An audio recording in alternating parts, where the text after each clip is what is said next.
Floaty Goaty Lore, Volume 1, Chapter 5, The Cave of Cranchee. Right when he landed, Floaty Goaty got a phone call from a goat army member saying that there is a dangerous robot squid named Cranchee that hides in a nearby cave. If he uses his power against Goofy Planet, it could be destroyed within seconds. Just then, an earthquake started and broke up the call. Floaty Goaty took the whole gang to the Goat Kingdom and reported 10,000 randomly chosen goat soldiers to go with them. One of his soldiers gave him a map of the cave just to be safe. Floaty Goaty chose the strongest of the strong to help him fight Cranchee and any other creatures that could be in that cave. So the gang and the 10,000 goat soldiers set out to find the cave. Floaty Goaty flew upwards and searched around for the cave.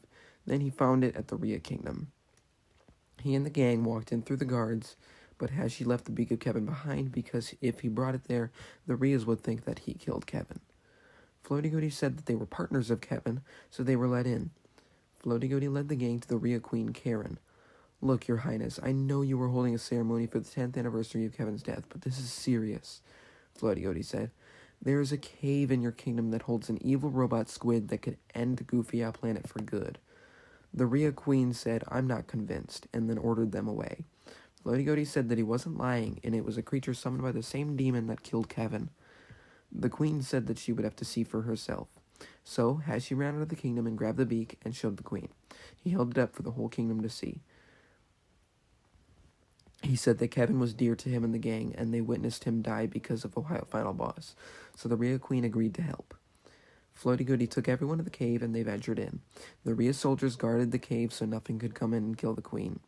Floaty Goaty led the way, and in just a couple of minutes, the gang ran into the first obstacle. Many fierce beasts called Claculas attacked the gang. Fuzzy PJ Man got the first hit and killed a few, but they came back to life. Floaty Goaty realized that they needed to kill their leader for them to be unable to come back to life.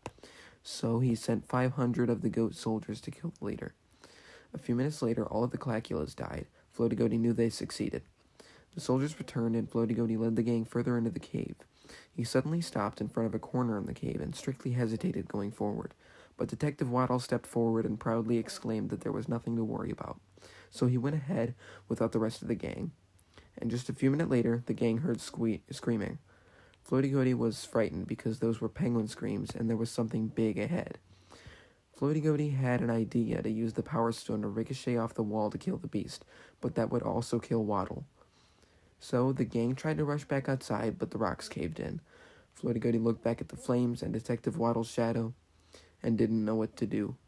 But if he didn't use the Power Stone, they would all die.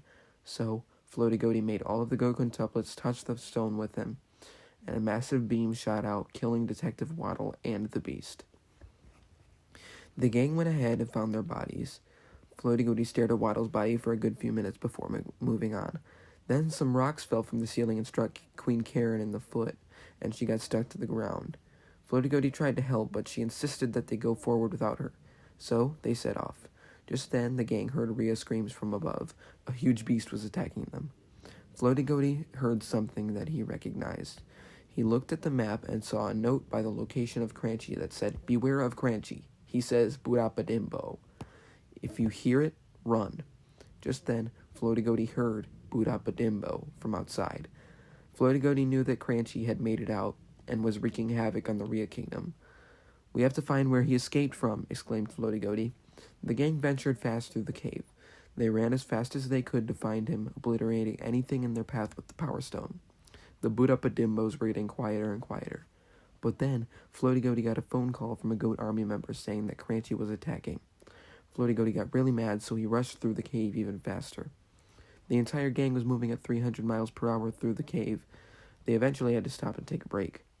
Cranchee was now the Goofy Desert, which was completely fine as long as he didn't reach the nearby prairie home to the Prairie Dog Kingdom. Floaty Goaty set up some beds in the cave for everyone to rest for a bit. The next morning, Floaty Goaty led the gang through the cave, and they found a room with the cave paintings of Cranchee destroying the planet.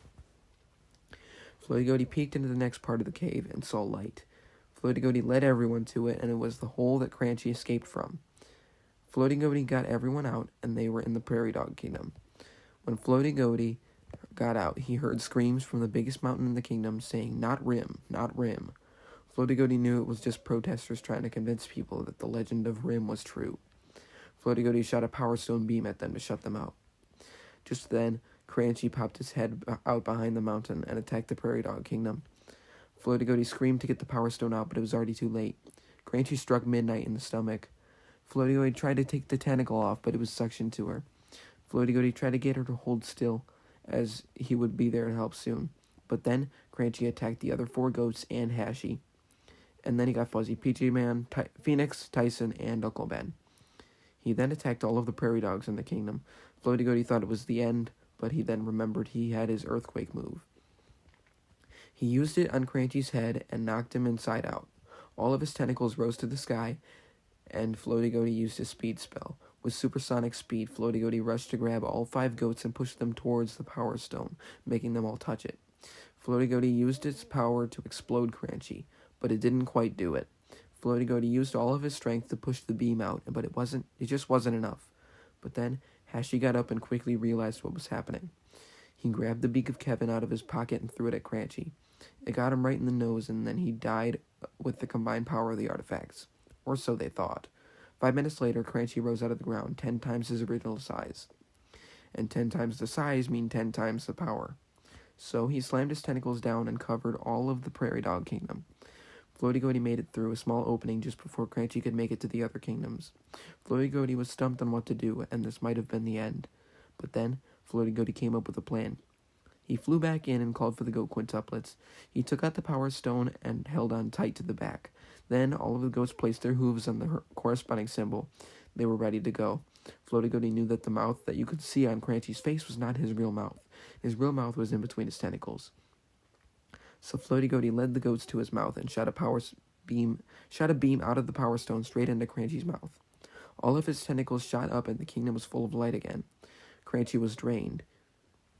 He lay on the ground lifeless, but then he slowly started to get back up. Floaty Goaty shot him again with the Power Stone, and he was knocked back again. Floaty Goaty told the goats to use all of their power for the final blow. They all pushed as hard as they could to make a giant beam that exploded Cranchee. This explosion caused a massive shockwave that went around Goofy Owl Planet 16 times. This shows how truly powerful the Power Stone is. Floaty Goaty then remembered that he needed to save Karen from the cave. He got the whole gang back together, but Tyson wasn't looking too good. Luckily, the Prairie Dog Hospital was nearby, so Floaty Goaty told the Prairie Dogs to take him in. They happily did, as they are some of the nicest species on Goofy Owl Planet. Floaty Goaty thanked them and headed out to the Rhea Kingdom to save the Queen. Once they got there, Floaty Goaty rushed into the cave. There were rocks covering the way in, so Floaty Goaty had to explode them with the Power Stone. But that might kill Karen. So he used it in hopes that it wouldn't. The rocks exploded, and Karen was still there. She had fallen asleep in the cave, but she was definitely still alive. Floaty Goaty rushed into the cave to grab her, and he successfully made it out with her. I think it's safe to say that Rheas and Ghosts will be allies from here on. But there was one thing left to do. Investigate the Not Rim protesters on the mountain from earlier. Floaty Goaty led the gang back to the kingdom and climbed the mountain. He had Fuzzy PJ Man retrieve Tyson from the hospital and meet them at the top of the mountain. Floaty Goaty was staring at what the protesters were shouting at, and it was a giant stone door with blue markings and Japanese symbols.